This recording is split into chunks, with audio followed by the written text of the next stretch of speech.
চকৰ কথা আৰু মানে প্ৰথম কথা হ'ল চৰকাৰ কাৰ আছে বিজেপি দলৰ চৰকাৰ গতিকে বিজেপিৰ নেতৃত্বাধীন চৰকাৰ থকাৰ পাছত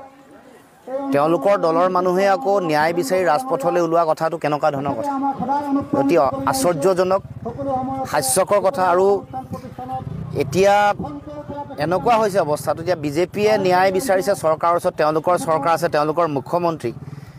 তেওঁলোকৰ হিচাপত আটাইতকৈ মহাপ্ৰতাপী মুখ্যমন্ত্ৰী আটাইতকৈ কৰ্মদক্ষ মুখ্যমন্ত্ৰী আৰু তাৰ পাছতে এতিয়া প্ৰথম কথাটো হ'ল এই গোটেই কাৰ্যসূচী এইটো প্ৰমাণ কৰিলে যে মুখ্যমন্ত্ৰীৰ ওপৰত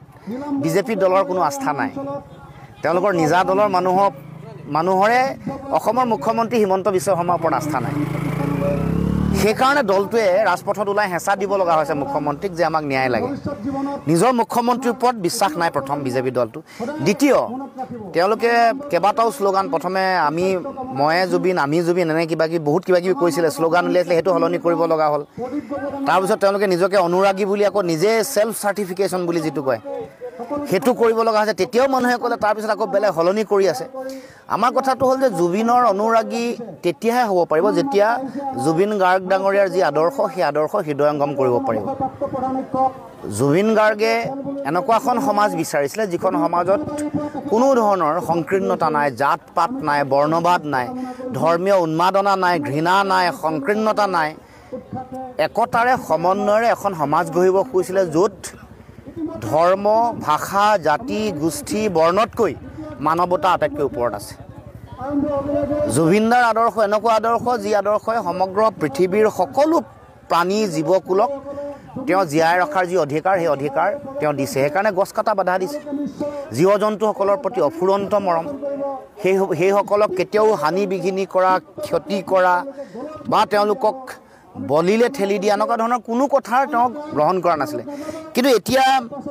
বিজেপি দলটোৱে কি কৰে তেওঁলোকে সদায় সাম্প্ৰদায়িকতা কৰে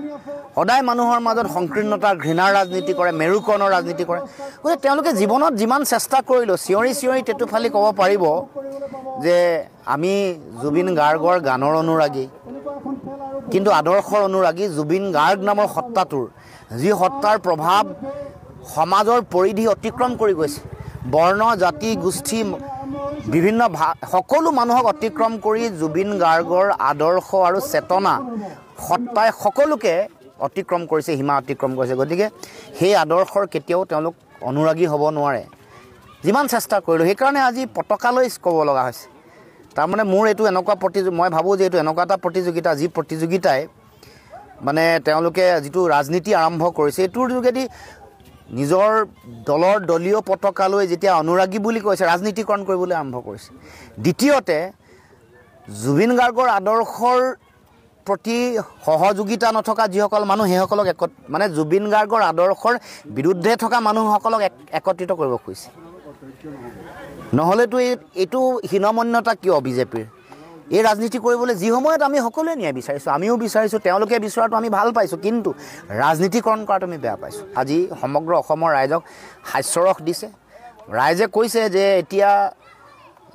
চৰকাৰে যেতিয়া ন্যায় দিব নোৱাৰিব আৰু নিজে মুখ্যমন্ত্ৰীয়ে নিজে ক'ব লগা হৈছে বোলে আমিয়েই দিম কোনোবা এগৰাকীয়ে কৈছে ন্যায়পালিকাই দিব আমিও জানো যে ন্যায়পালিকাই ন্যায় ব্যৱস্থাটোৱে দিব কিন্তু মুখ্যমন্ত্ৰীয়ে আমি দিম বুলি কওঁতে যেতিয়া একমাহ অতিক্ৰম কৰিলে একমাহলৈকে গোটেই প্ৰক্ৰিয়াটো যেতিয়া শুদ্ধ ৰূপত নাই যোৱা বুলি ৰাইজে অনুভৱ কৰিছে বিভিন্ন ধৰণৰ প্ৰতিক্ৰিয়া চলি আছে এতিয়া কৰক পদত্যাগ কৰিম বুলি কৈ আছে কৈয়ে থাকে তেওঁ বহুতবাৰে কৰক পদত্যাগ কৰিব বিচাৰিছে কৰক তাৰপিছত চাই লওক শান্তি আহে নাহে মানে বেয়া পাইছে কিয় পদত্যাগ কৰিবলৈ প্ৰত্যাহ্বান জনাইছোঁ মুখ্যমন্ত্ৰীয়ে যদি পদত্যাগ কৰিবলৈ তেওঁ ইচ্ছা কাৰণ তেওঁ কৰিবই লাগে ন্যায় দিব নোৱাৰা মানুহে যিবোৰ কথা কৈছিলে মানে জুবিন গাৰ্গক চাৰ্টাৰ ফ্লাইটত আনিব নোৱাৰা মানুহ জুবিন গাৰ্গক সৰু সুজাই খেলপথাৰৰ মাজত ৰাইজক শ্ৰদ্ধাঞ্জলি দিব নোৱাৰা মানুহ জুবিন গাৰ্গক মানে নশ্বৰ দেহ গ্ৰহণ কৰিবলৈ ছিংগাপুৰলৈ বৈদেশিক পৰিক্ৰমা মন্ত্ৰী ৰাজ্যিক মন্ত্ৰীক পঠাম বুলি পঠাব নোৱাৰা মানুহ গতিকে সেই মানুহগৰাকীটো এনেই পদত্যাগ কৰিব লাগে পদত্যাগ কৰিব নালাগে জানো চিতাভস্ম জিলাই পঠাম বুলি কৈছিলে এনেকৈ ৰাজহুৱা স্থানত ৰাখিব শ্ৰদ্ধাঞ্জলি জনাব ৰাজহুৱা প্ৰতিখন জিলাত এইবোৰ কৰিব নোৱাৰা মানুহজনে পদত্যাগ নিশ্চিতভাৱে কৰিব লাগে। এইটোতো আৱেগ, মানুহক জনগণক আৱেগিক কৰি থাকি লাভ নাই। আমি আহ্বান জনাইছোঁ পদত্যাগ কৰি নিজৰ ব্যৰ্থতাটো বিফলতাটো তেওঁ মানে স্বীকাৰ কৰক। এইটো ইয়াতকৈ ডাঙৰ কমেডি একো নাই আৰু এইটো এটা আটাইতকৈ বেছি ডাঙৰ হাস্যৰস। জুবিন গাৰ্গৰ আদৰ্শৰ বিৰুদ্ধে কাম কৰা কা জাপি দিয়া দলটোৱে আৰু এইটো কথা কয় নেকি? কা বিৰোধিতা যিগৰাকীয়ে কৰি আছিলে, যিগৰাকী ব্যক্তিয়ে ধৰ্ম বৰ্ণ জাত গোষ্ঠী এইবোৰক বাদ দি সমন্বয়ৰ এখন সমাজ গঢ়ে, একতাৰ সমাজ গঢ়ে, য'ত কোনো সংকীৰ্ণতা নাই, বিভেদ নাই, মানুহৰ মাজত ভেদাভেদ নাই, সেনেকুৱা সমাজ গঢ়া মানুহখন সদায় সাম্প্ৰদায়িকতা সৃষ্টি কৰা, ধৰ্মীয় উন্মাদনা দিয়া, ঘৃণা দিয়া, সংকীৰ্ণতা দিয়া দলটো, তেওঁলোকৰ নেতা কৰ্মকৰ্তা এইটো কথা কোৱাৰ লগে লগে ইয়াতকৈ ডাঙৰ কমেডি আৰু কি থাকিব পাৰে কওকচোন? মেকুৰীয়ে বয়সত ওলালে যে ৰাজনীতি কোনে কৰিছিল অতদিনে? আমি কোনেও অসমৰ ৰাইজে ৰাজনীতি কৰা নাই, বিৰোধীয়ে নাই কৰা। মুখ্যমন্ত্ৰী তেওঁলোকৰ দলৰ নেতা পালি নেতাসকলে অতদিনে তেওঁলোকে যে মানে ৰাজনীতি কৰে, সেইকাৰণে দীঘলীয়া তালিকা কি কি কৰে, কোন এনেকুৱা মুখ্যমন্ত্ৰী আছে? ভূপেন হাজৰিকা ঢুকাওঁতে মুখ্যমন্ত্ৰীয়ে তালিকা ওলাইছিলে নেকি কি কাম কৰিছিলে? এইটো প্ৰথম ইতিহাসত।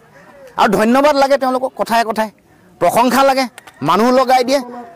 আপোনালোকৰ হাউচবোৰলৈ ফোন কৰে, DIPৰ যিগৰাকী দায়িত্ব আছে হাউচ ফোন কৰি কয় আপোনালোকৰ যিবোৰ চেনেলৰ মানুহ আছে অলপ প্ৰশংসা লিখিবলৈ কওকচোন, ধন্যবাদ দিবলৈ কওক মুখ্যমন্ত্ৰীক। এয়া হ'ল তেওঁলোকৰ অৱস্থা। গতিকে ৰাজনীতি কোনে কৰি আছিলে, কোনে জুবিন গাৰ্গৰ মৃত্যুৰ পিছত মানে প্ৰকৃত ন্যায় ব্যৱস্থাটোক মানে যি ধৰণে তেওঁলোকে আগবঢ়াব লাগে আগবঢ়াব নোৱাৰা ব্যৰ্থতা বিফলতা ঢাকিবৰ কাৰণে এতিয়া এইবোৰ কথা বতৰা আৰম্ভ কৰিছে। আৰু এটা কাম কৰিব, তেওঁলোকে চৰিত্ৰ হনন কৰিবলৈ আৰম্ভ কৰিব, যিটো কাম তেওঁলোকে কৰিছিল। আমি আজিয়ে সকীয়াই দিছোঁ যে ব্যক্তিগত কথা বতৰাবোৰৰ মূল যিটো ন্যায় ব্যৱস্থালৈ নানিব, চৰিত্ৰ হনন কৰিবলৈ চেষ্টা কৰিব। এইটো কিন্তু ভৱিষ্যতে নেক্সট ট্ৰিপ আহি আছে, নতুন এখন চিত্ৰনাট্য মুখ্যমন্ত্ৰীয়ে লৈ আহিব, এইটো চৰিত্ৰ হনন।